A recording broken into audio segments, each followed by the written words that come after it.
Good afternoon to you. It is 4:06 now, News Talk 105.9 WMAL, where we're making sense of the news. Coming up at 4:30, we'll be joined by Emily Brooks of The Hill. We'll get the latest, the behind-the-scenes information on what's going on in that speaker fight among Republicans. And David Strom joins us at Hot Air.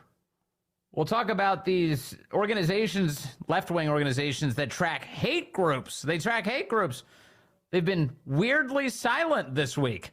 David will explore that phenomenon with us, and we'll talk to you at 888-630-9625,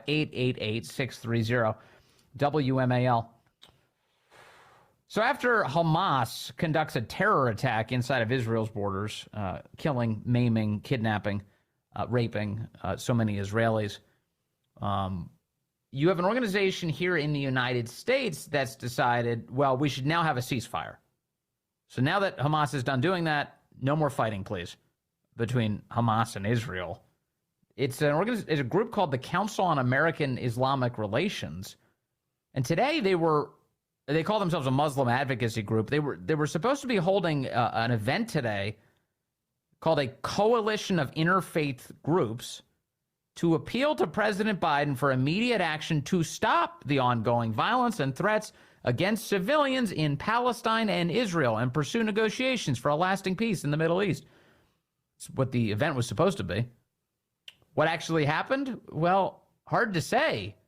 They literally stopped a reporter from getting in to tell us.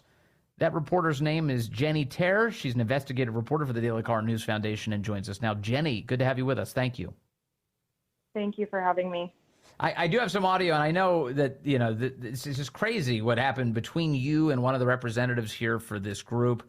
But tell us, give me a further sense of what you understood this event to be. What was it? Exactly. Like you said, it was an interfaith event speaking to the issue of the war in Israel right now. And it's very important to me as a reporter, especially as a Jewish reporter. I thought that going there would be a great way to maybe ask a question of a group that has some very questionable ties and has said very, hasn't come out fully against the attacks that happened Saturday and beyond that. And I thought it was a great opportunity to do that. I RSVP'd as instructed. I showed up. In front of me was another reporter. When we walked in, they asked us what outlets we were with, and I told them I was with the Daily Caller, and they told me that I could not be there, that I was not part of a legitimate news outlet.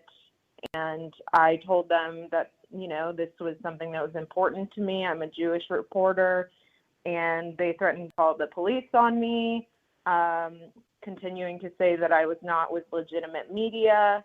And then I left the building because I was clearly not wanted there. Yeah, I'm going to play audio first, and then I want to get your reaction. This is audio recorded by you, Jennie Taer, attempting to attend what was supposed to be an interfaith event by this group. They call themselves the Council on American Islamic Relations. I should also point out that they were at one point billed as an unindicted co-conspirator with Hamas that was found many years ago. Here is Jennie Taer attempting to attend their event today. Listen. I literally RSVP'd. Wait, I'm not allowed in? I'm with the Daily Caller. Brother? Wait, Brother. I can't come in?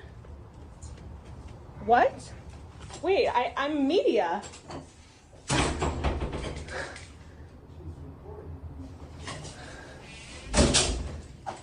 I'm a Jewish reporter. You won't let me in to cover this?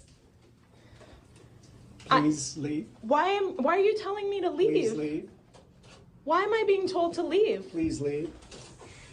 So you're not going to let media cover this? Please why is the Daily Caller not allowed Please here? leave. I RSVP'd. It's only for legitimate media. I am legitimate media.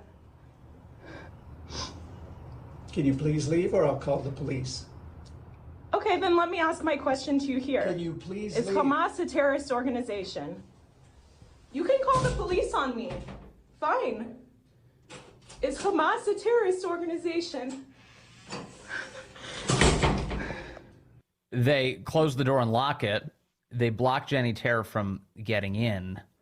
And let me just say, just so people understand, and also just to disclose my obvious relationship with the Daily Caller here, in addition, I am a longtime Daily Caller editor for the for-profit Daily Caller. Jennie works for a distinct organization, a nonprofit called the Daily Caller News Foundation, but it's a sister organization. And the reality here is, in terms of the Daily Caller broadly, the broad umbrella of the Daily Caller and all of its coverage, is we've always been eminently fair to CAIR, and we've covered them accurately. Over all of the many years I've been with the Daily Caller for 13 years, very accurately. We literally quote them. We've reached out to them on various news stories. And additionally, in terms of, I don't even have to go through this, but I could go through every reason why the Daily Caller would be considered a preeminently legitimate news organization with all the credibility in the world, including being a part of the White House press pool, the in-town poll rotation, having received the Edward R. Murrow Awards for our extensive coverage. I mean, there is endless stuff that I can rely on to make that case. But here they are blocking you, Jennie, as a Daily Caller News Foundation reporter, saying you're not allowed in, you're not associated with legitimate media. Did they ever substantiate that claim? Did they ever offer any evidence to suggest that there was something illegitimate about your coverage?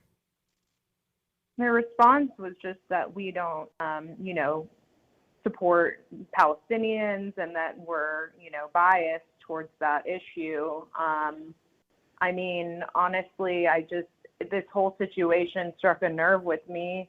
I think so many Jewish people in the U.S. right now are very fearful, and you can hear in the video that I somewhat broke down because this is very personal to me. I have family in Israel, and before I was in that situation, I was actually talking to my aunt who was telling me how she just can't talk and she can't do anything right now because in Israel they're so scared. Nothing ever like this has happened. Today is a day of, uprising against the entire world by Hamas and its, associates in the West and everywhere else, and that creates a sense of fear for all of us. I don't feel safe. I have been spending most of my nights this week talking to my friends on the phone, consoling people, because this is an attack on all of us. And to not have the opportunity to cover something like this, it's very difficult for me.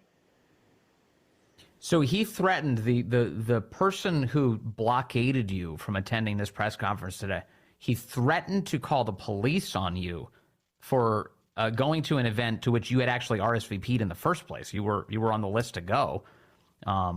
What happened after he locked you out of those doors and that footage stopped rolling?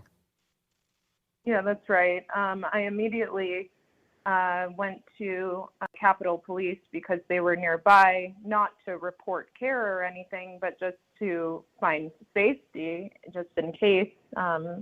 As a journalist, I'm trying to reduce risk to myself and others.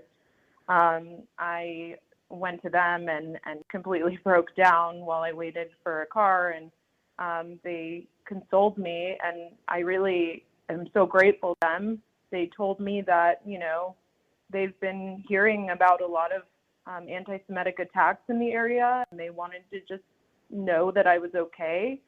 That made me even more emotional, and it scared me about the situation here and my safety.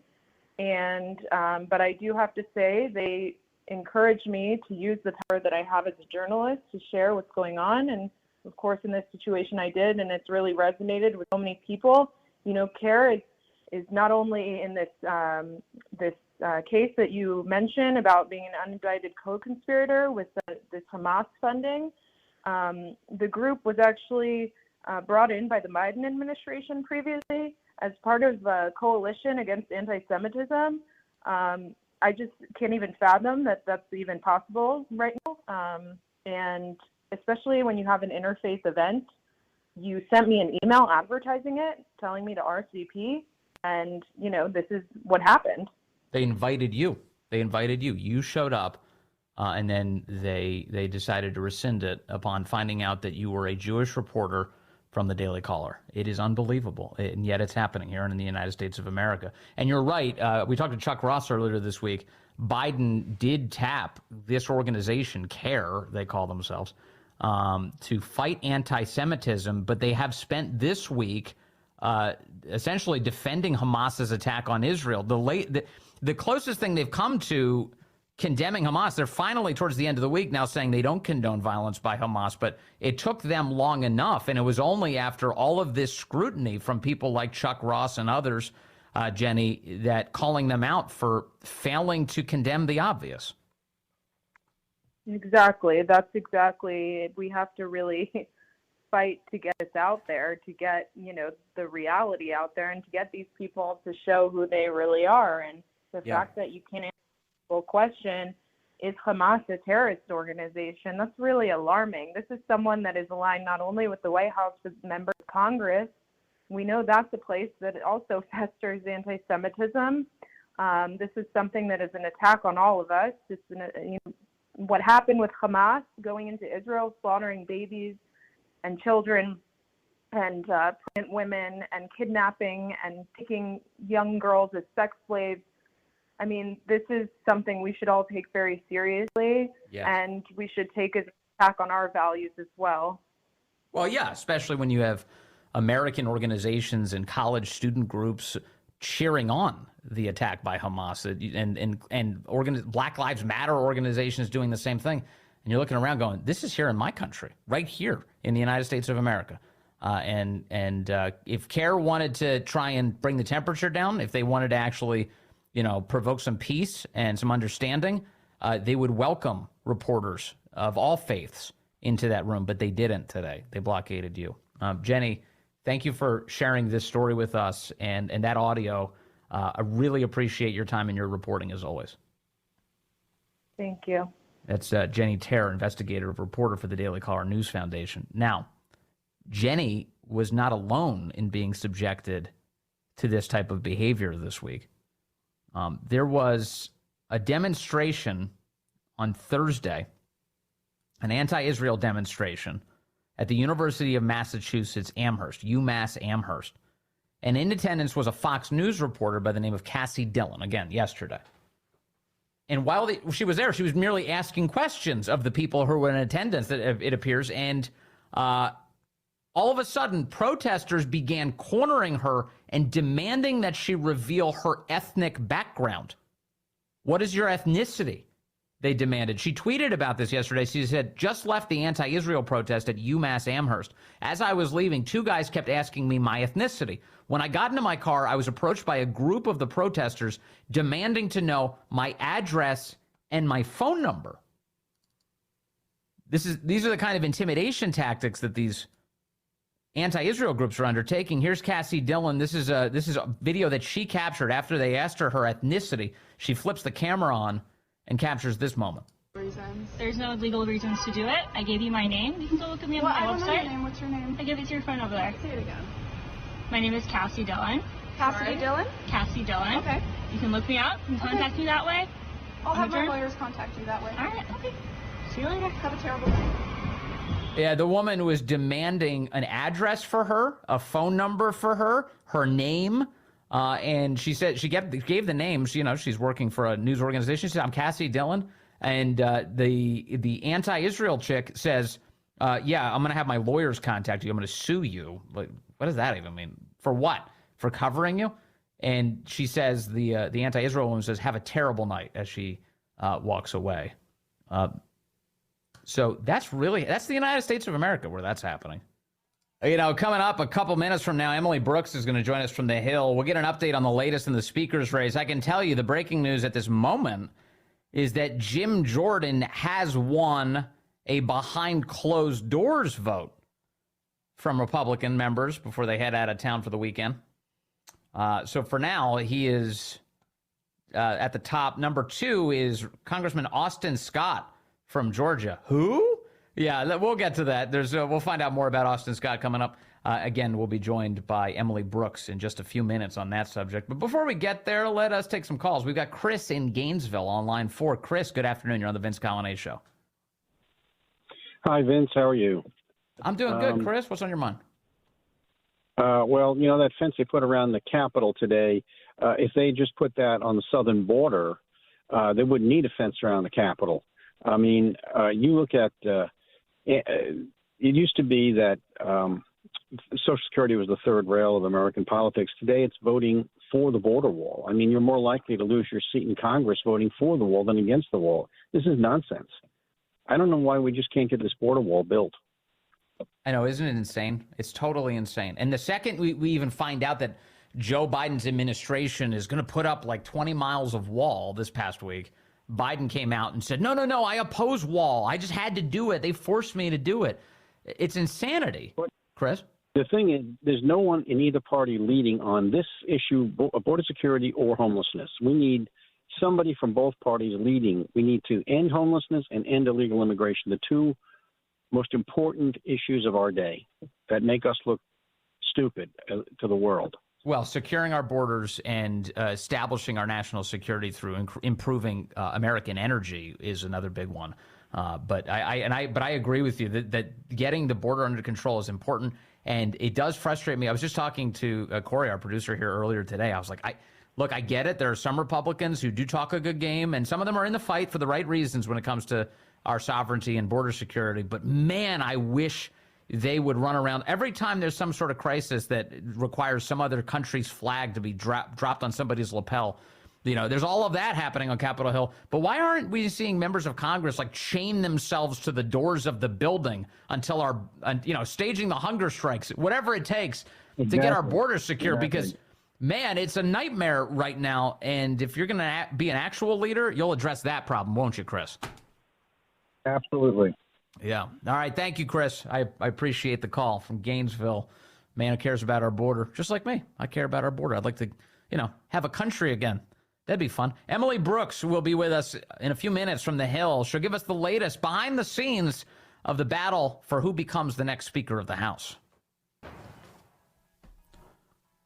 Well, good afternoon to you. It is 4:34 here, News Talk 105.9 WMAL, where we're making sense of the news.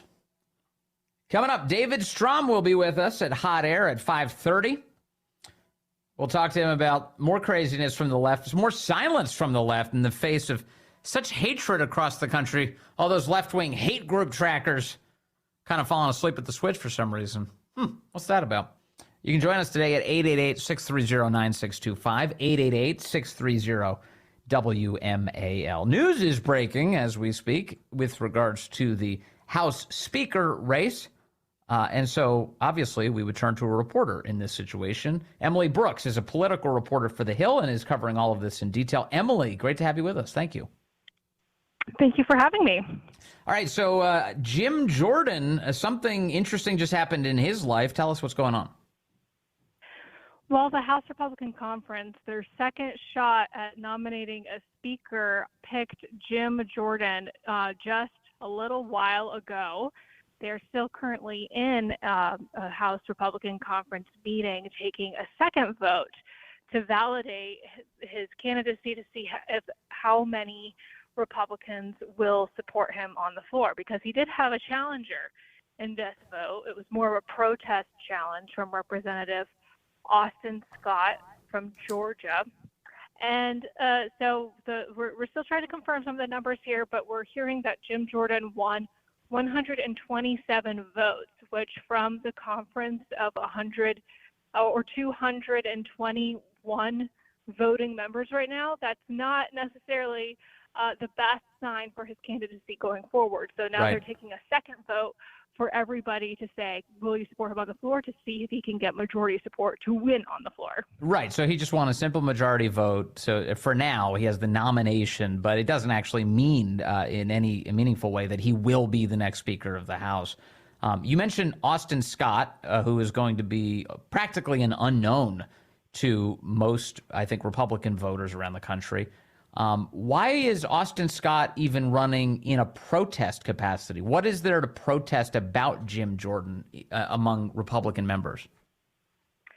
Well, there has been a lot of anger this week. Okay, so one thing that has been a challenge for Jim Jordan's candidacy all along is people privately wondering whether his sort of hardline conservative stance and personality there would be palatable enough to lead to the entire conference, particularly Republicans in swing districts, and whether him going there would actually be helpful for them or more harmful, especially in those districts that, President Biden won in 2020. So that's a concern.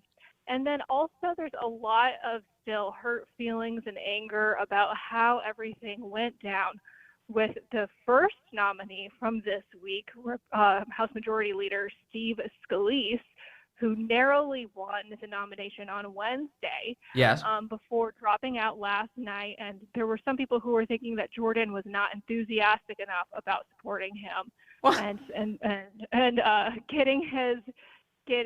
endorsing him. There's people who think that, it was sort of a symbolic, and he said this publicly, but there are some sense that it was not as sincere as they thought. So that's what we're hearing from some members here, and some of them are expecting him to not be able to get that 217. Or other candidates already lining up for the next round. Oh, Emily, what you're describing sounds to me like relationship drama. Like, oh, you're not saying it with enough purpose. Like, I don't really believe you. You're just saying it because I want to hear it. Like, what are you doing? Jim Jordan, for what it's worth, my impression, Emily, has been about as gracious as you can throughout all of this, because he supported McCarthy in the first place.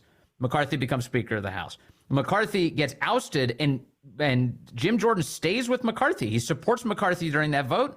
They lose. McCarthy gets ousted. And then when the names get thrown out, so, okay, Jordan is running against Scalise. Scalise obviously is the winner in the first round of behind closed doors voting. And Jordan steps aside and goes, okay, I'll support Scalise. I mean, how much more gracious does he need to be in order to stop these guys from opposing him on a protest movement?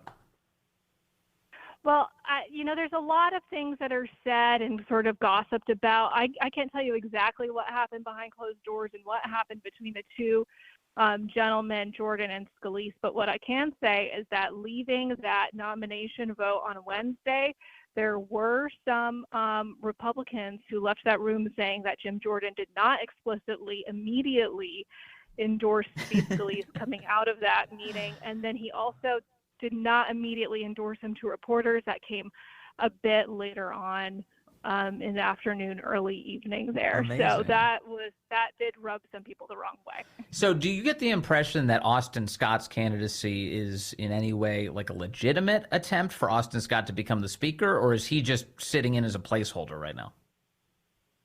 No, the sense is that he's just sort of sitting in as a placeholder. They're talking about people who might be Speaker if Jim Jordan cannot get the support. Austin Scott is not a name that has come up in any serious capacity or really much at all. It really is a protest vote, and he was even, I think, asked. I can't remember if it was last night or this morning if he would run, and he said no. But it was a very last minute decision to put somebody up against Jordan. So what's the strategy here, to the extent that anyone has established one? Are they going to keep doing votes like this behind closed doors until they get to 217, and then they'll bring it out in public, or will we see kind of the messy floor vote process we saw in January of this year? I will say the Republicans are very much wanting to avoid that messy, drawn-out floor vote. And so that is one of the reasons why right now they are taking that second vote behind closed doors. I don't know if while we're talking we've gotten some results from that or not yet. But there were some proposals that they debated this morning about how exactly to change their rules, how to select a speaker. All of those were tabled. So it's not quite clear to us on the outside exactly what they're going to be doing behind closed doors in order to get to a nominee, if they're going to keep doing this until they get to 217 or what exactly is going on. But the bottom line is that from what members are saying publicly, and that there is a lot of challenges for Jim Jordan going ahead, with some people who are still pretty mad about how things went down earlier this week. That's interesting. Lastly, Emily, I can't help but wonder if there's a Ukraine component to this, because Jim Jordan has been fairly public of late that he thinks that the more pressing priority for Congress is to deal with America's borders rather than Ukraine. And he's very concerned about what the end state in Ukraine is and how that money is spent. Is that a part of this conversation? Is that where some of these divisions come up? I can't say I've heard that specifically from members, but it is definitely a dynamic and a consideration. A lot of the people who are saying that they are not supporting Jordan right now and won't support him on the floor include people like House Armed Services Committee Chairman Mike Rogers, who is definitely a pro Ukraine funding supporter. And what Jordan has said when asked about the Ukraine stance in interviews is that the Biden administration needs to come and justify everything that they are asking for in regards to Ukraine, and that there should be a border component that is dealt with first, not only funding, but policy changes. And that's been pretty much the standard Republican line. All right. Emily Brooks, thank you. Political reporter for The Hill in the middle of a very live story. I know Republicans, as you mentioned, continue to meet, and you'll be continuing to suss out what they're saying behind those doors. Thank you very much, Emily. Thank you so much. That's Emily Brooks, again, political reporter for The Hill. The Ukraine question is interesting to me because it does seem like that really is one of the few places of obvious division among some of these candidates to become the next Speaker of the House. And there's been disappointingly scant coverage, I would say, of that question. How would each of these guys handle some of these foreign entanglements, our expectations, how we audit American aid, how we ensure it's being used appropriately, what the actual end goals are, and how do we communicate to the voters what they're actually a part of, right? Because the posture in Washington on most of these questions is contempt for the voters, shut up, we'll handle it. And then they don't usually handle it too well, do they? If history is any guide.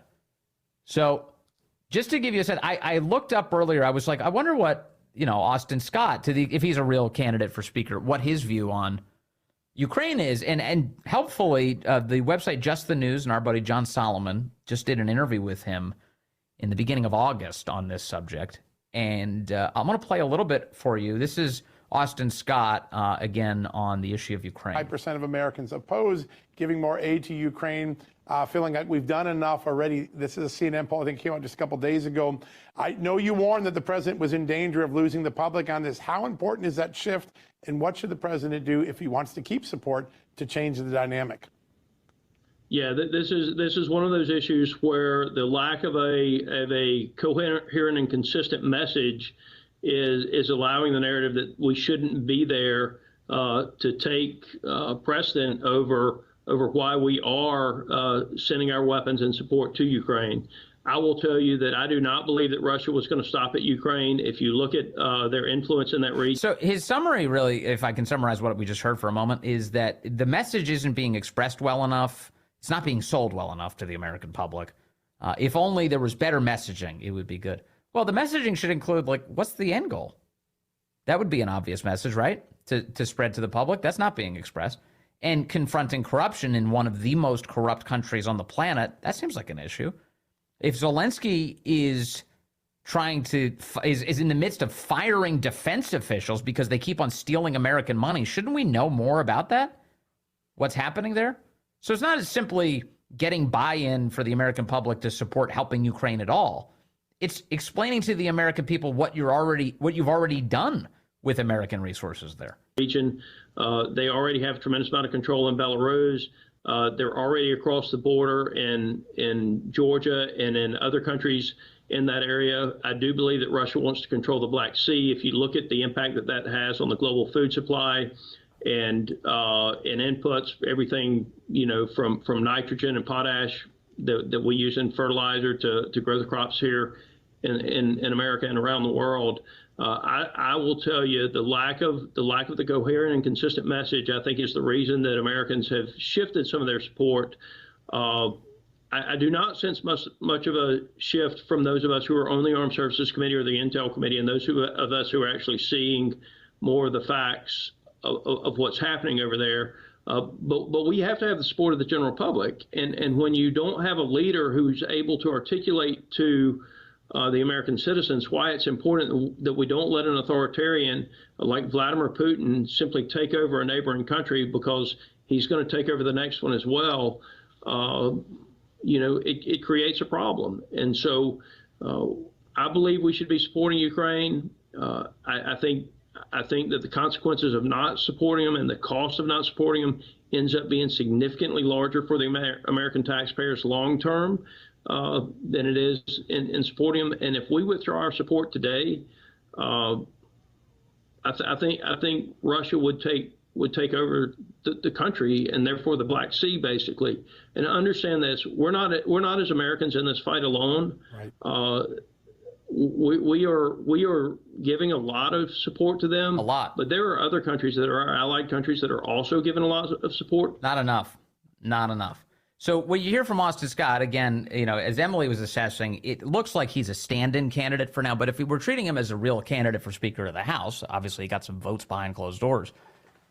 You should know that his position is, I don't want to change the amount, the pace of American aid to Ukraine. I don't want to change it. I just want to sell it better to the public. That's the position he's taken. Now, Jim Jordan was on Fox Business, actually, now I'm looking at this clip. It's a year old, so I'm not going to play it for you. It's not indicative of his current position. But he has been saying for some time, including in that clip that I was about to play, that more U.S. tax dollars to Ukraine is not the answer. Is not the answer. And he's been saying lately that we need an obsessive focus on our own country's integrity right now. That's where we need to be. And we need to know how our money is being spent. We need to know what the actual goals are. We need to know whether or not the expectation is that Ukraine is going to take Crimea from the Russians or not. What's the game plan? And why isn't anybody telling us? And if a member of Congress doesn't have the answer to those questions, that really goes to show you how corrupted this whole process is. Like, Jim Jordan should know the answer to those questions. He doesn't have it. And so now he's running for Speaker, and that is, I don't know about you, but that seems like a massive distinction between these two guys, and at least between these two philosophies. If Austin Scott is standing in for somebody else on this Ukraine stuff, regardless, it is a philosophical distinction between the two.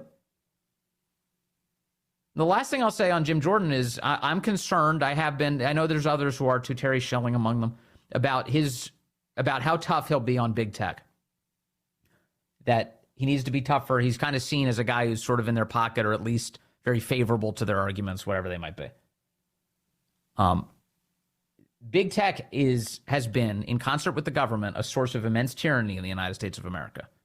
They've been working hand in glove with a government that's been trying to deprive you of your First Amendment rights. And that's a case that's being actively battled out right now in the courts. And whoever becomes Speaker of the House needs to stand 2 feet planted on the side of the American people, their First Amendment rights, and against the tyranny of these massive monopolies that control what you're allowed to even discuss in the United States of America and around the world. So that's the area where Jim Jordan needs to get tougher, for sure. But either way, I think it's useful just to kind of figure out. It's not, it's worthwhile to examine what these guys actually believe and what they would look like if they were actually Speaker of the House, given that it's, the one part of government that Republicans control. All right, coming up on the program, we've got David Strom joining us from Hot Air at 5:30. We're going to chat with him. The left is suddenly very conspicuously silent on terrorism and hate crimes. And David Strom has noticed, who, by the way, David Strom worked in higher education, right? He was a college professor at one point. He knows how crazy these colleges can get. He's on the side of decency, and he'll explain what he's observing all around our country. That's coming up. Also, I want to get into election integrity with you, because we have a number of stories from around the country that address election integrity, and the left is not going to be too happy about this at all. They're not happy about it. In fact, we've got that story out of Connecticut. There's a mayor's race in Connecticut that involves 2 Democrats running for the office. And apparently they're both accusing each other of trying to steal the election, that there's ballot shenanigans going on among these Democrats. And it's great. It's a good old-fashioned Mexican standoff between Democrats trying to steal the election from each other. And we've got an update on that as we're getting to the point where a judge may actually order a revote for the area because of what appears to be a very blatant case of corruption, local media covering it. We've seen some national media coverage, but only to downplay it. Oh, no, Republicans might notice Democrats are trying to steal elections. Sorry. we noticed. We're going to cover that. Also, in Pennsylvania, the source of so many election shenanigans through the years, we've got an update for you. The Democrat governor there came along and said, we're going to do a thing where we have our residents who get new driver's license and ID cards. As soon as they do that, they will be registered to vote, automatic voter registration. The goal, of course, was to try and help get all sorts of Democrats elected. It may be blowing up in Josh Shapiro's face. The details on that ahead as well on the Vince Coglianese Show.